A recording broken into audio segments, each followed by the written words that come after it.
Dear students, कल के class में हम लोगों ने कांग्रेस की स्थापना से संबंधित विषय का अध्ययन किया था और देखा था कि 1885 में किस प्रकार से कांग्रेस स्थापित हुई और उसके बाद कांग्रेस ने अपनी रणनीतियां किस प्रकार बदली और इस प्रकार से कांग्रेस के 3 चरणों का एक भूमिकीय अध्ययन हम लोग कल के क्लास में किया।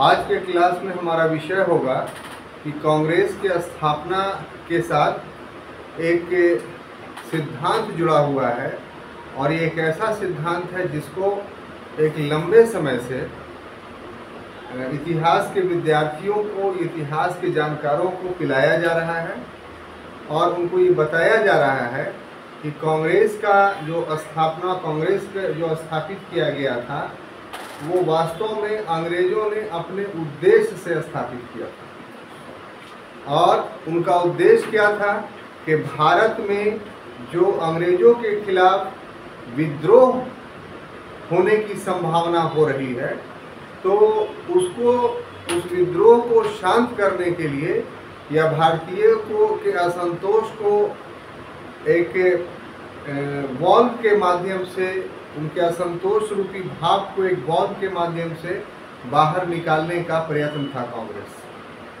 जैसे प्रेशर कुकर होता है तो आप देखते होंगे कि उसमें सुरक्षा कपाट होता है, सेफ्टी वॉल्व होता है कि जब गैस बहुत भर जाता है और उसकी निकासी बंद हो जाती है खाने के अंश जो है पाइप में आ जाने के कारण, तो जो सेफ्टी वॉल्व है वो फट जाता है और इस ढंग से प्रेशर कुकर जो है वो फटने से बच जाता है। तो ठीक उसी तरीके से कहा यह जा रहा था एक लंबे समय से कि भारतीयों के अंदर 1857 के विद्रोह के बाद भी असंतोष काफ़ी पुष्पित प्रवृत्त हो रहा था और ब्रिटिश शासन को इस बात का एहसास था कि अगर इसको नहीं निकाला गया इस असंतोष रूपी भाव को तो किसी न किसी समय 1857 से भी बड़ा विद्रोह हो सकता है और वो विद्रोह जब होगा तो ब्रिटिश सत्ता का यहाँ बने रहना संभव नहीं होगा। तो इसलिए अंग्रेजों ने ही कांग्रेस को भारतीयों के माध्यम से इस्टेब्लिश करवाया था। इसीलिए इसके इस्टेब्लिश करवाने में, स्थापित करवाने में एक अंग्रेज आईसीएस अधिकारी एलन ऑक्टियन ह्यूम या ए.ओ. ह्यूम का सक्रिय योगदान। तो इस तरीके से ये जो बातें कही गई हैं उससे कांग्रेस के स्थापना से संबंधित एक सिद्धांत ने जन्म लिया जिसको सुरक्षा कपाट का सिद्धांत या थ्योरी ऑफ सेफ्टी वॉल्व के नाम से जाना जाता है, जो कांग्रेस के स्थापना के साथ जुड़ा हुआ। आज के क्लास में हमारा उद्देश्य ये है कि इस सिद्धांत की समीक्षा करें कि कांग्रेस के साथ, उसके स्थापना के साथ जो सुरक्षा वॉल्व या सुरक्षा कपाट या सेफ्टी वॉल्व का जो शब्द जुड़ा हुआ है, ये सिद्धांत जुड़ा हुआ है, ये कहाँ तक सही है। ठीक है, तो सबसे पहले हम ये देखते हैं कि जो सुरक्षा वॉल्व का जो सिद्धांत था, यह सुरक्षा कपाट का जो सिद्धांत था,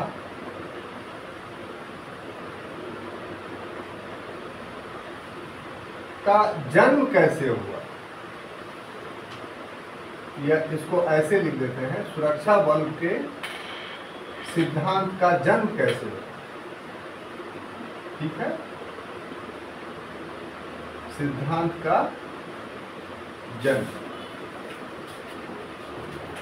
आखिर ये सिद्धांत जन्म किस ढंग से लिया, इसके लिए भारत के विभिन्न विचारधाराओं के जो नेता थे उनका योगदान है और उसमें सबसे पहला जो नाम आता है वो नाम आता है बाल गंगाधर तिलक का। किनका?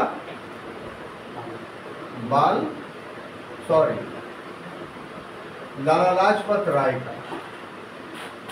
लाला लाजपत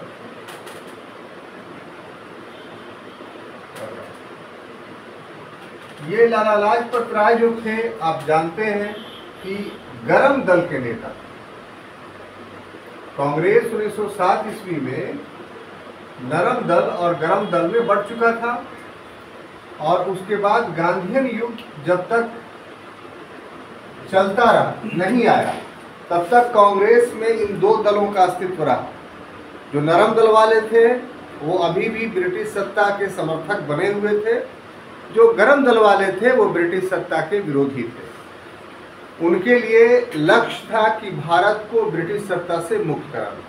तो जो लाला लाजपत राय थे वो गरम दल के नेता थे। इन्होंने क्या किया कि 1916 ईस्वी में, कब 1916 में एक समाचार पत्र था जिसका नाम था यंग इंडिया। आपको पता है कि यंग इंडिया किनका समाचार पत्र था? नहीं, महात्मा गांधी का। आप हमेशा इसमें कंफ्यूज करेंगे, ऑब्जेक्टिव क्वेश्चंस आता है यंग इंडिया और न्यू इंडिया, ठीक है। ये दो पेपर में हमेशा आपको एग्जामिनेशंस लेने वाला बोर्ड आपको कंफ्यूज करता है, एक यंग इंडिया, एक न्यू इंडिया।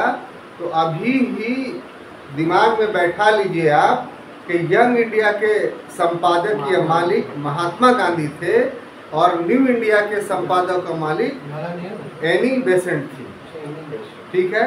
एनी बेसेंट ने अपने दो समाचार पत्रों के माध्यम से राष्ट्रीय आंदोलन में महती भूमिका अदा की। उसमें एक था न्यू इंडिया और दूसरा था कॉमनवेल्थ, ठीक है।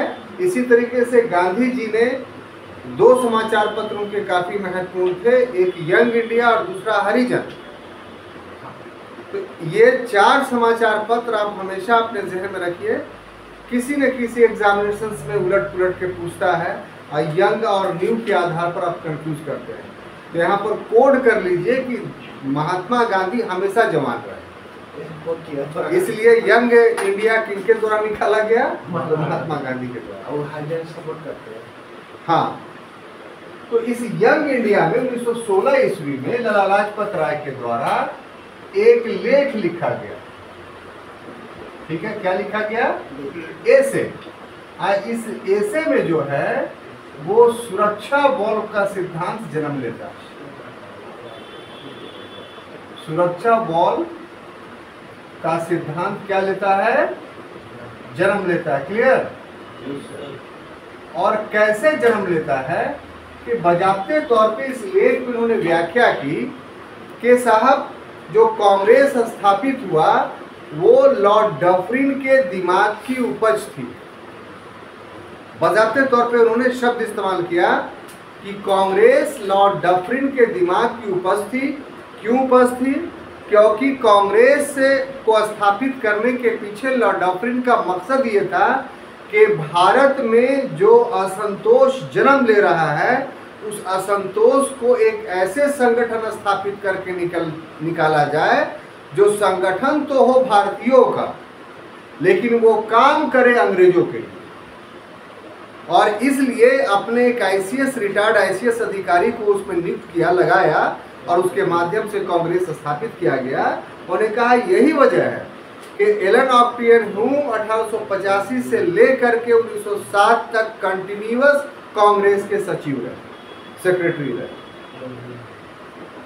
और उनका उद्देश्य क्या था कि कांग्रेस के माध्यम से भारतीयों के विचारों को जानना, कांग्रेस भारतीयों के पक्ष में कुछ मांग कर दे जिससे उनका असंतोष रूपी भाप निकल जाए और वो विद्रोही नहीं बने।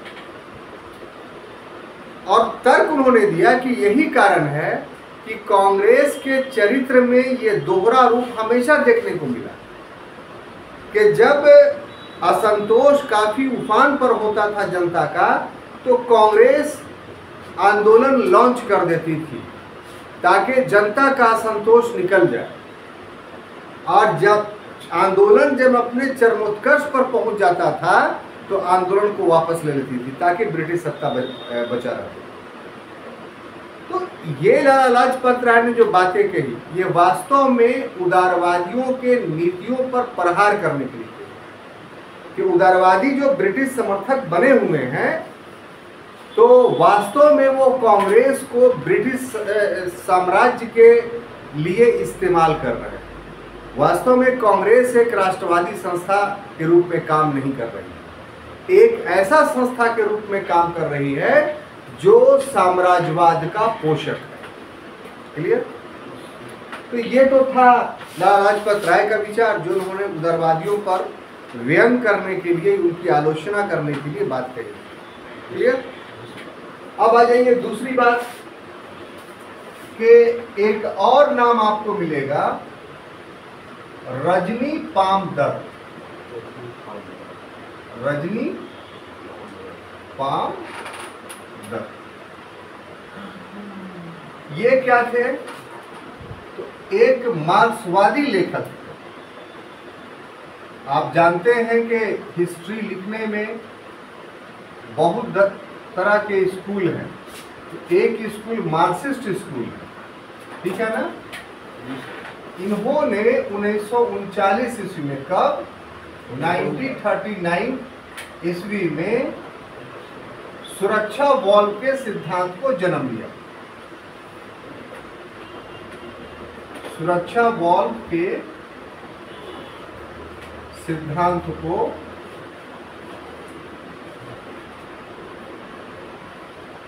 जन्म दिया। अब देखिए, और इन्होंने जो जन्म दिया वो, इनका एक पुस्तक है जिसका नाम था इंडिया टुडे। ये भी एग्जामिनेशन की पूछता है, क्या? India today. ये क्या था? रजनी पामदत्त की पुस्तक है, ठीक है? और ये एक्चुअली में जो पुस्तक थी वो इकोनॉमिक्स पे थी, और एग्जामिनेशंस पे इंडिया टुडे के बारे में आपको पूछा जाता है। तो पहली बात देखिए, समझिए ऐसे कि आपको सेफ्टी वॉल का सिद्धांत हमेशा के लिए याद होगा। हम एक एक चीज़, एक एक शब्द, एक एक डेट आपको अलग अलग कर करके समझाने की कोशिश कर रहे हैं।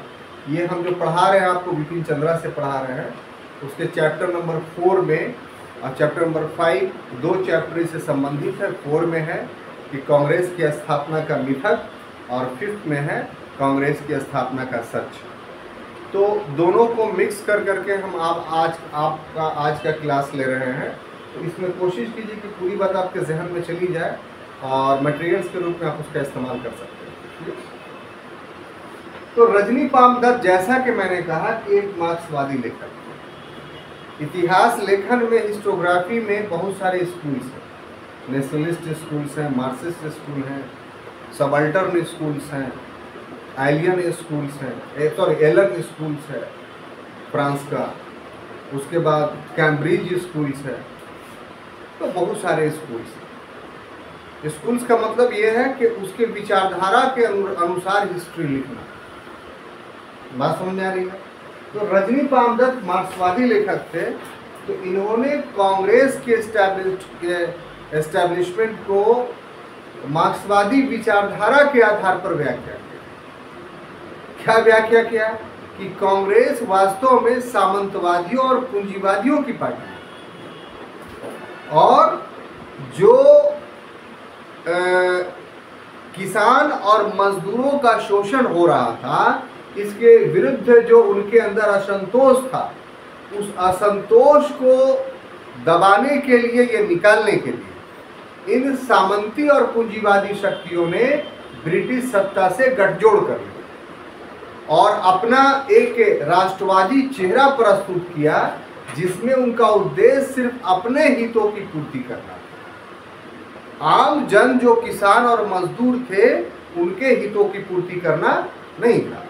तो इस प्रकार से रजनी पामदत्त ने इंडिया टुडे, जो 1939 में उन्होंने प्रकाशित करवाया, तो उसके माध्यम से एक मार्क्सवादी दृष्टिकोण अपनाया गया, जिसके तहत कांग्रेस को सामंतों और पूंजीपतियों की पार्टी कहा और मजदूरों और किसानों का विरोधी कहा। क्लियर? आगे बढ़े। अब देखिए, एक और नाम होगा, वो होगा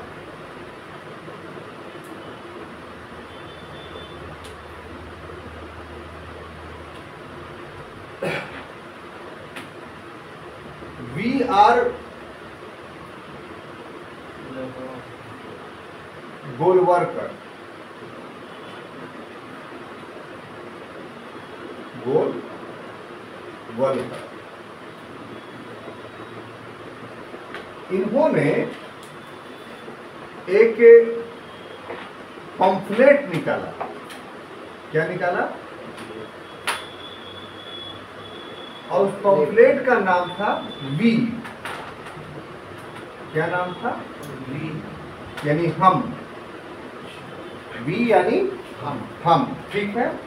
और ये गोलवर, वी आर गोलवरकर ही नाम था ना। ये कौन थे? तो 1925 में इन्होंने राष्ट्रीय स्वयंसेवक संघ, राष्ट्रीय स्वयंसेवक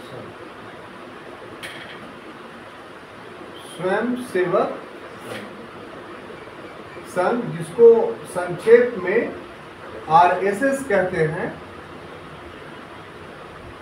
इसके ये संस्थापक थे। यानी इन्होंने ही इसकी स्थापना की। क्लियर? और इन्होंने क्या कहा कि हिंदू राष्ट्रवाद जो था, हिंदू राष्ट्रवाद को दबाने हेतु कांग्रेस स्थापित किया गया। कांग्रेस स्थापित किया गया।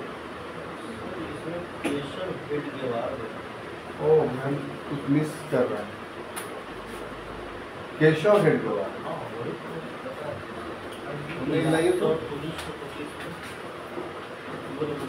हाँ नहीं।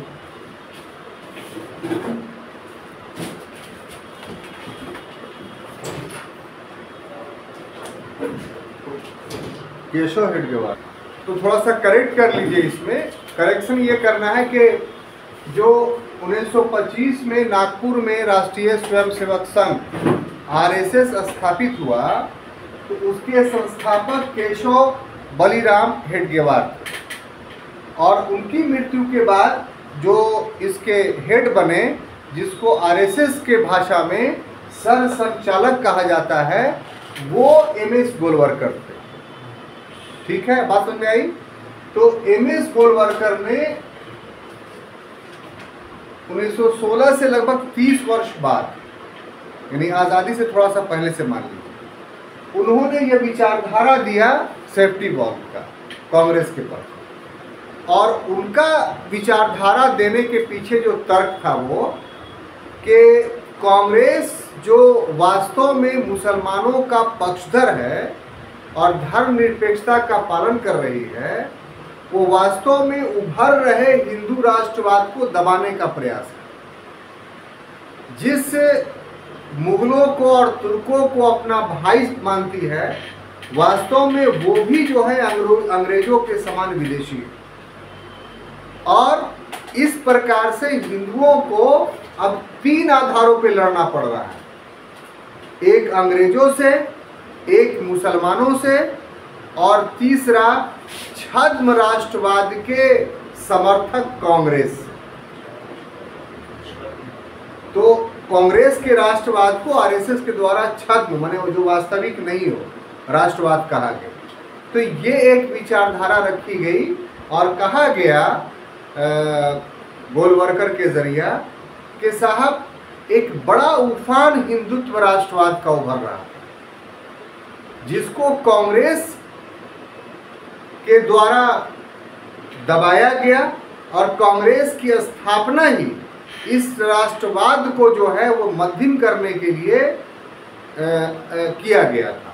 और इसमें जो धर्मनिरपेक्षता के पक्षपाती जो लोग थे, हिंदू लोग, उन्होंने साठगांठ कर ली अंग्रेजों से, और कांग्रेस को स्थापित इसीलिए किया ताकि उभर रहे हिंदुत्व राष्ट्रवाद को समाप्त किया जाए, ये दबाया जाए। क्लियर? अब एक तीसरा नाम, चौथा नाम भी आएगा, और वो है C.F. एंड्रयूज। क्या चीज? C.F. एंड्रयूज। ठीक है, C.F. एंड्रयूज के साथ साथ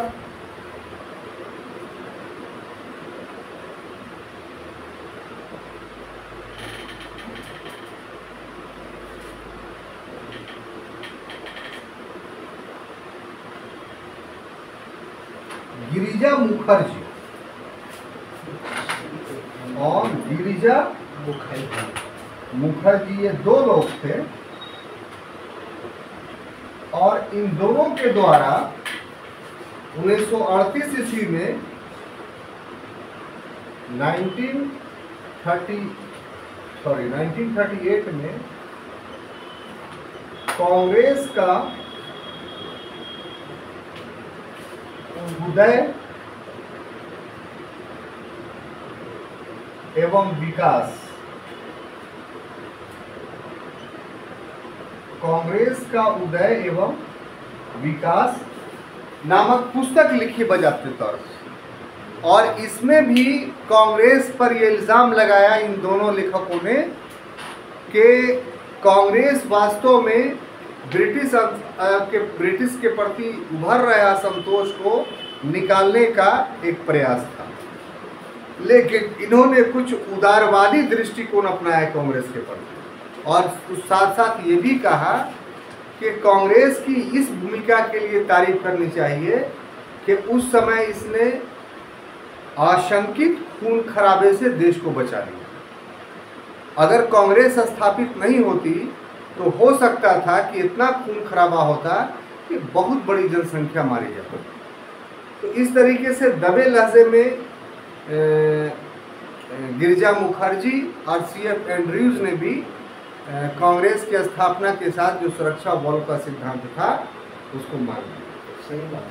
तो ये चार ऐसे आधारभूत सिद्धांत ने जन्म लिया आज़ादी से पहले, जिनका कांग्रेस का पर ये इल्ज़ाम था। दृष्टिकोण अलग अलग था, ये अलग बात है, लेकिन इल्ज़ाम इन चारों का एक ही था कि कांग्रेस की स्थापना भारतीयों के लिए नहीं की गई, कांग्रेस की स्थापना अंग्रेजों के लिए की गई, और अंग्रेजों के खिलाफ जो असंतोष था उसको एक सुरक्षा कपाट के माध्यम से बाहर निकालना। तो इस प्रकार से सुरक्षा कपाट का सिद्धांत का जन्म होता है। तो इसको आप लिख लीजिए, उसके बाद जो है फिर आगे बढ़ते हैं।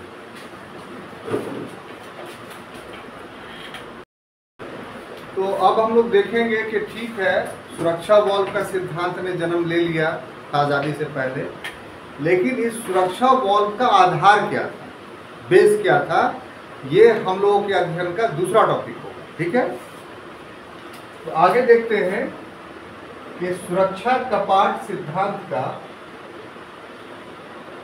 सुरक्षा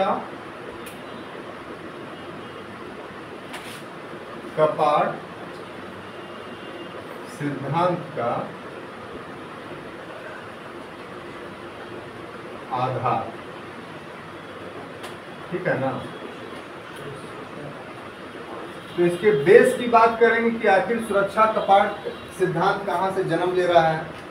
ये चारों जो लेखक थे जिनका विवरण अभी अभी मैंने दिया आपको, इन सभी का एक ही आधार नहीं, मैंने जहां से ये सिद्धांत लिया वो आधार क्या था कि बेडन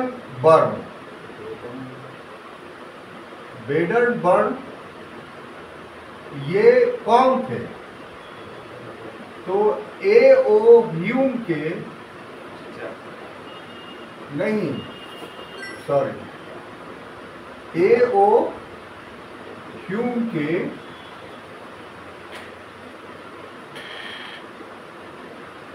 जीवनीकार।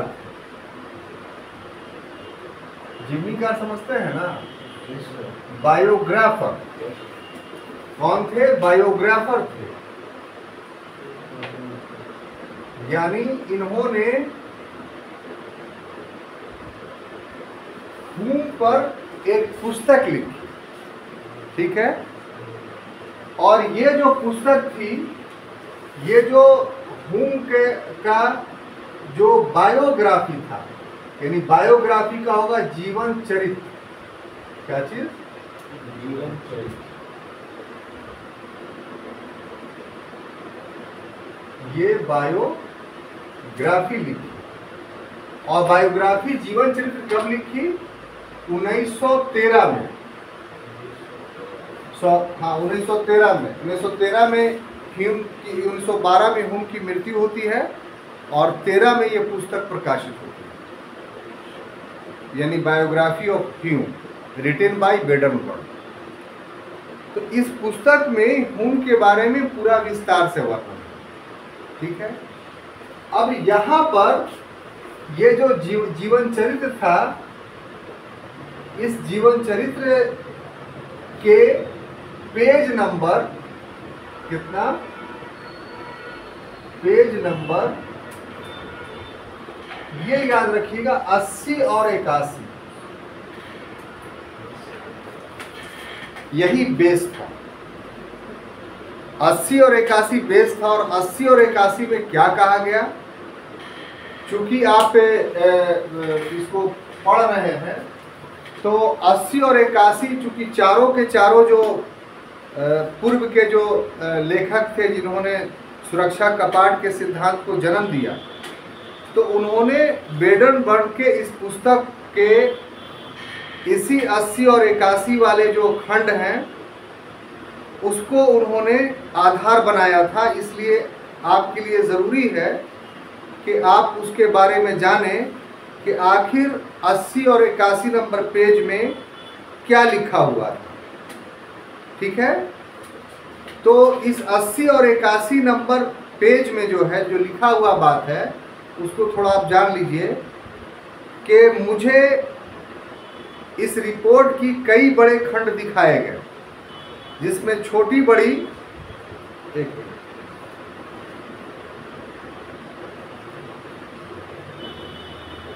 ढेर सारी प्रविष्टियां थी। कई तरह की सूचनाओं के आधार पर ये प्रविष्टियां दर्ज की गई थी और इसमें कहा गया था कि भारत की जनता भूखी और नंगी है और किसी भी प्रकार से आने वाले समयों में एक बड़े विद्रोह को जन्म दे सकती है और ये बड़ा विद्रोह 1857 से भी बड़ा होगा, जो ब्रिटिश सत्ता को समाप्त कर देगा। इसलिए उसके पूर्व ही इनके असंतोष को निकालना अनिवार्य है। तो ये जो सूचना मिली थी, यानी एओह्यूम को, जो बेडनबर्ग कह रहे हैं, वो सूचना मिली थी इस आधार पे कि ह्यूम ने जो है वो गृह विभाग के उस लेटर को पढ़ लिया था, उस रिपोर्ट को पढ़ लिया था जो 7 खंडों में विभाजित था। इस पेज पर जो वर्णन है वो किस चीज का, गृह विभाग के 7 खंडों वाली गोपनीय रिपोर्ट का, 7 खंडों वाली गोपनीय रिपोर्ट, ठीक है। इसी का वर्णन उन्होंने कहा है कि गृह विभाग में जो है, जो गोपनीय रिपोर्ट हमने पढ़ा, उससे हमें जानकारी मिली कि भारत के लोगों में बहुत असंतोष है। यह असंतोष इतना बड़ा है कि आने वाले समय में यदि इसका विस्फोट हुआ तो 1857 से भी बड़ा विद्रोह होगा और उस विद्रोह की विकरालता के कारण ब्रिटिश सत्ता समाप्त हो जाएगी। इसलिए उस असंतोष को निकालना काफ़ी ज़रूरी है। अब देखिए, बात सिर्फ इतनी लिखी गई, लेकिन बाद के भारतीय लेखकों ने इस बात में और मिर्च मसाला अपनी तरफ से लगाना शुरू किया। कुछ ने कह दिया कि ये गोपनीय रिपोर्ट जो है, वो जो गुप्तचर विभाग था, गृह विभाग का गुप्तचर डिपार्टमेंट जो था, ये गुप्तचर सेक्शन जो था, उसमें 3000 मुखबिर थे। कितना? 3000 मुखबिर माने जासूस, स्पाई, जिनके माध्यम से ये रिपोर्ट भेजी गई थी और उनकी अलग अलग प्रविष्टियां थी, उसको जानकारी थी। और एक लेखक ने ये लिख दिया कि चूंकि आईसीएस थे एओह्यूम, इसलिए सरकारी हैसियत से वो गृह विभाग के इन गुप्त रिपोर्ट को देखने में सफल रहे। बात समझ में आई? अब देखिए कि ये जो पेज 80 और 81 था, जितने भी रिसर्च स्कॉलर्स थे, चाहे वो 4 लेखक हों या आज़ादी के बाद के रिसर्च स्कॉलर जो बाद में चल कर के प्रोफेसर बने बड़े बड़े यूनिवर्सिटी के, जिसमें RC मजूमदार का भी नाम शामिल है, तो इन लोगों ने भी छानबीन करने की कोशिश की कि जो आज़ादी से पहले 80 और 81 नंबर पेज का हवाला दिया जा रहा है वो सत्य है कि नहीं। तो इन लोगों ने आर्काइव को खंगालना शुरू किया कि इससे संबंधित अंग्रेज जो आर्काइव छोड़कर गए हैं वहाँ कोई साक्ष्य मिलता है, तो नहीं मिला। तो इन लोगों ने मान लिया कि अंग्रेजों ने इसको या तो डिस्ट्रॉय कर दिया होगा या उन कागजातों को वो ब्रिटेन लेके चले गए होंगे, इसको सच मान लिया। जबकि इस गृह विभाग के इस रिपोर्ट की, जिसमें इतनी सारी बातें कही गई, बाद में चल करके बिपिन चंद्रा ने जब इसका अध्ययन किया, अनुसंधान किया, तो पाया कि अगर पेज नंबर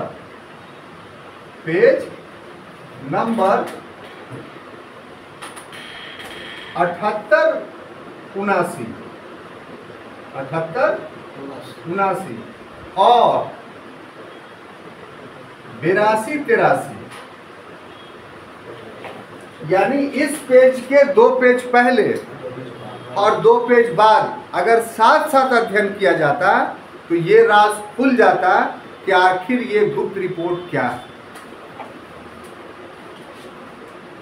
बिपिन चंद्रा ये कहते हैं कि 80-81 को आधार बना करके उस गुप्त रिपोर्ट के बारे में जो छापी गई, और उसमें ये कहा गया कि ये सरकारी दस्तावेज है और एओ ह्यूम को सरकारी हैसियत से ये देखने में सफलता मिली थी, वो पूरी गलत बात है।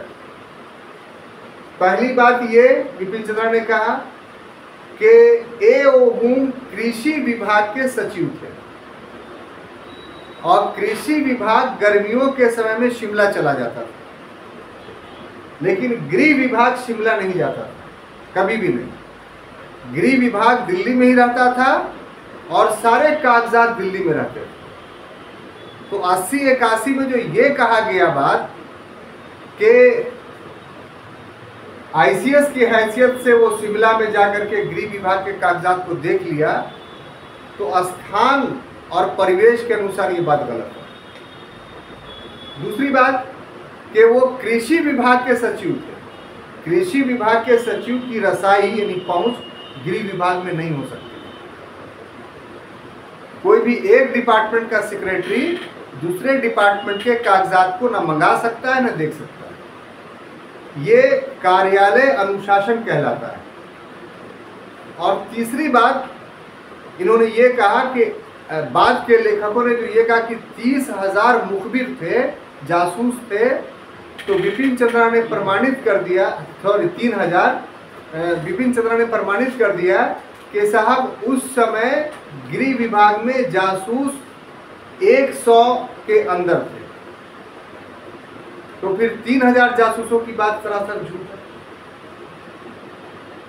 तो अब प्रश्न ये उठता है कि इस पेज में ये राज खुल रहा है कि ये 7 खंडों वाली गुप्त रिपोर्ट क्या थी। ये बेडनबर्न ने वास्तव में अपने आका को यानी एओ ह्यूम को के इज्जत को बचाने का प्रयास किया।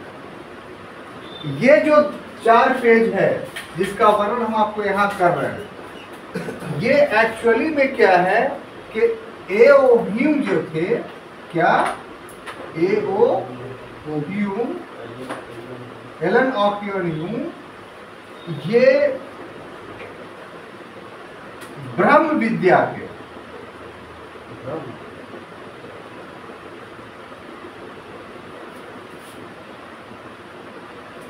से आकर्षित थे।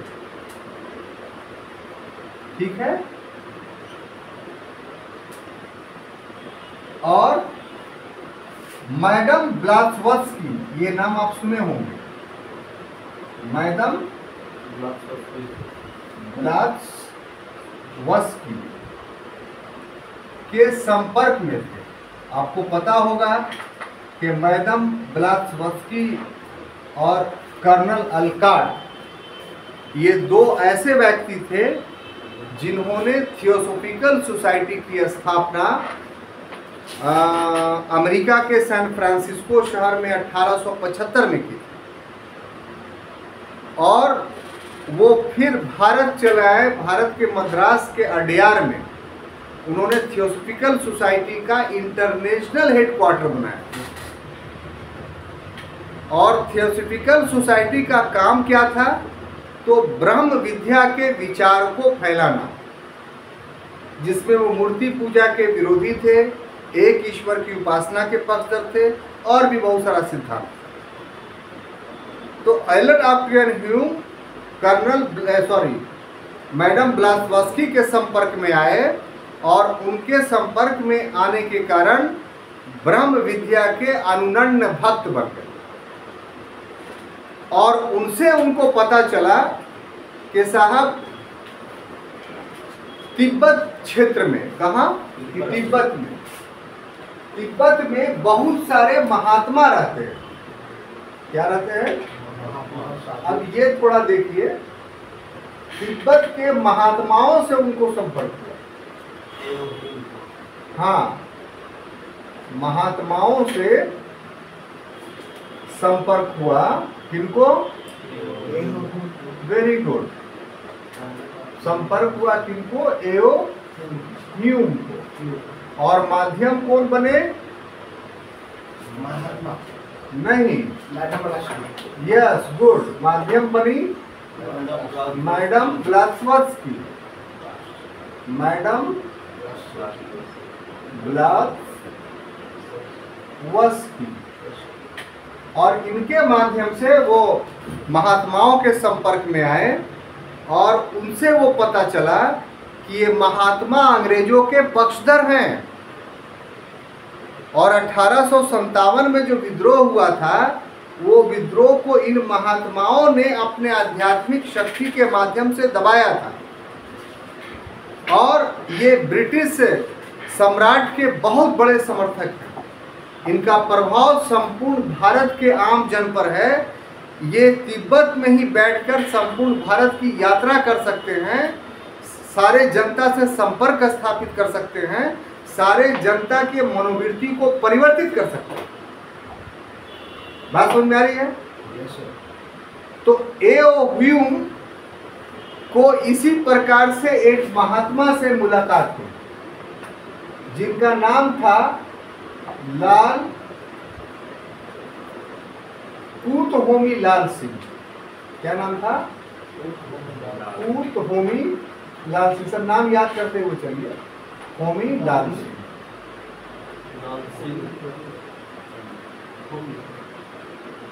कूतहोमी लाल सिंह। ये उस समय के, जिस समय एलन ऑप्टियन ह्यूम काम कर रहे थे, उस समय तिब्बत में कूतहोमी लाल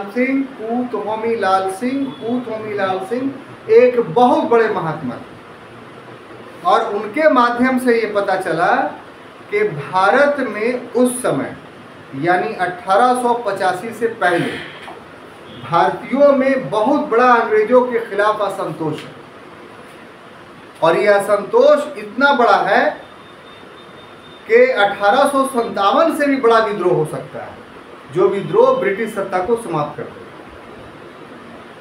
तो जब 1880 से 84 के बीच में लॉर्ड रिपन भारत के वायसराय थे, तो एओ ह्यूम लॉर्ड रिपन के संपर्क में रहे और उन्होंने बजाते तौर पे प्रत्यक्ष रूप से ये बात बताई।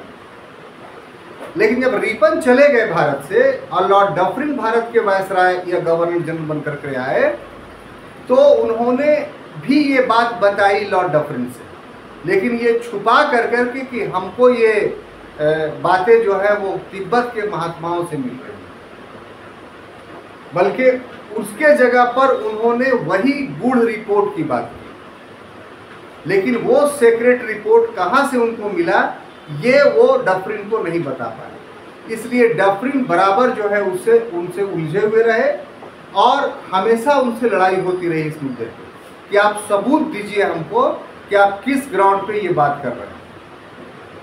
तो ये वो सच है जिस सच के को आधार बना कर करके पूर्व में अभी अभी जो 4 व्यक्तियों का और उनके द्वारा लिखे पुस्तकों के आधार पर मिथक का जो निर्माण हुआ सेफ्टी वॉल्व के मिथक का, उसका ये आधार था। तो इससे दोस्तों ये साबित होता है कि जो कांग्रेस के साथ सुरक्षा कपाट का सिद्धांत निर्मित किया गया था वो कपोल कल्पना है, उसको वास्तविकता से कोई लगाव नहीं। बात समझ में आई? तो इतना लिखिए।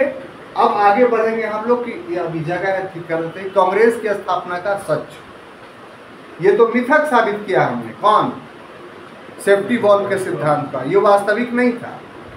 अब कांग्रेस की स्थापना के सच पर आते हैं। कांग्रेस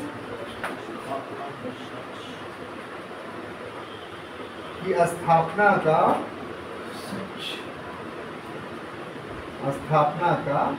सच। तो कांग्रेस के स्थापना के सच में जब हम लोग देखते हैं तो पाते हैं कि जो पूर्व का संगठन का वर्णन हमने किया था पहले, पूर्व का संगठन, तो पूर्व का संगठन कौन? कांग्रेस के, यानी कांग्रेस की स्थापना से पूर्व के संगठन। ठीक है। तो इसमें जब हम लोग अध्ययन कर रहे थे तो क्या पाए कि 1836 से ही ऑर्गेनाइजेशन बनना शुरू हो गया था। सबसे पहला ऑर्गेनाइजेशन कौन सा बना था? याद कीजिए।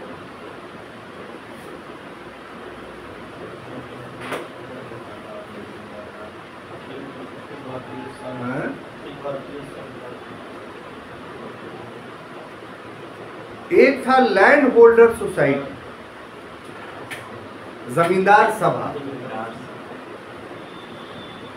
और उसके पहले राजा राम मोहन राय की प्रेरणा से एक ऑर्गेनाइजेशन बना था उसी वर्ष, जो सरकारी कार्यालयों में भ्रष्टाचार की जांच करता और सूचित करता। लैंड होल्डर सोसाइटी जमींदारों के हितों का संवर्धन करने के लिए बनी। ब्रिटिश इंडिया सोसाइटी बनी, वो आम जनता के हितों का संरक्षण करने के लिए। बंगाल ब्रिटिश इंडियन एसोसिएशन आम जनता और जमींदारों दोनों के हितों के संवर्धन के लिए। इसी प्रकार से मद्रास महाजन सभा, बम्बई प्रेसिडेंसी एसोसिएशन बना। ये सारे संगठन किसी न किसी वर्गीय हित को उभार करके राष्ट्रवाद को आगे बढ़ा रहे थे,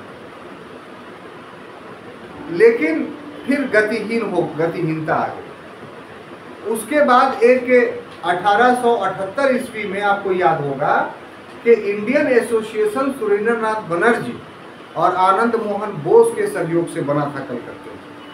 और ये एक ऐसा संगठन था जिस संगठन ने सिविल सेवा आंदोलन चलाया, लेकिन बाद में चल करके महसूस किया कि जब तक एक राष्ट्रव्यापी संगठन का स्थापना नहीं किया जाएगा तब तक सिविल सेवा आंदोलन सफल नहीं होगा। और इसी की परिणति क्या थी?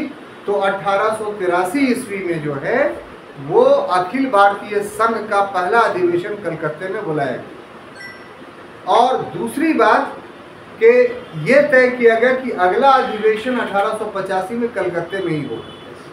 सुरेंद्रनाथ बनर्जी का ये प्रयास जो हो रहा था उसको एलन ऑक्टेवियन ह्यूम जो है वो बहुत गहराई से महसूस कर रहे थे, और उनको ये बात का एहसास हो गया कि अब भारत में मानसिकता एक संगठन बनाने की आ गई।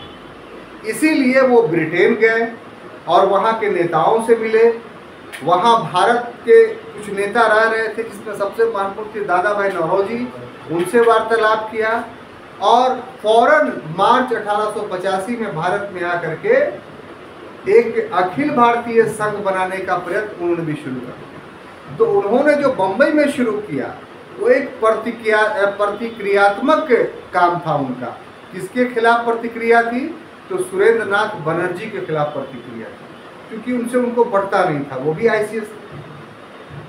ऐसे में ये ज्यादा लोगों को अपने साथ संगठित करने में सफल हो गए यूं और 28 दिसंबर 1885 ईस्वी को 12 बजे दिन में गोकुल बाई तेजपाल संस्कृत कॉलेज के प्रांगण में इस संगठन की स्थापना।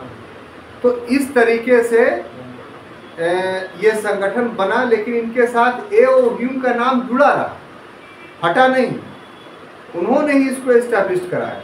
तो इसलिए अंत में निष्कर्ष के रूप में हम लोग ये कह सकते हैं कि यदि अंग्रेजों ने कांग्रेस को सुरक्षा कपाट के रूप में इस्तेमाल किया, तर्क के खातिर मान लेते हैं, तो भारतीयों ने भी जो इसको तड़ित चालक के रूप में इस्तेमाल किया, लाइटिंग कंडक्टर के रूप में। ये विचार किसने रखा?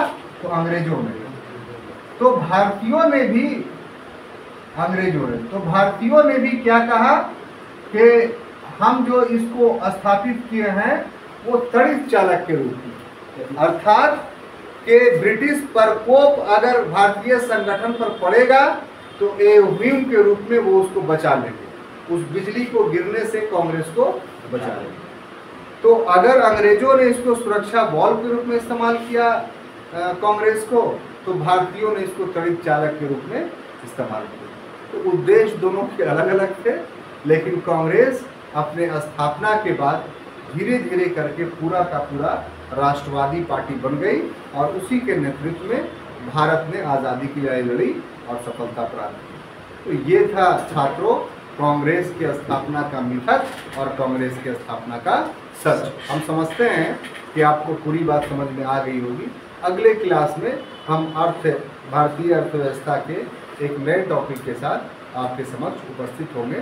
तब तक के लिए अनुमति दीजिए। धन्यवाद।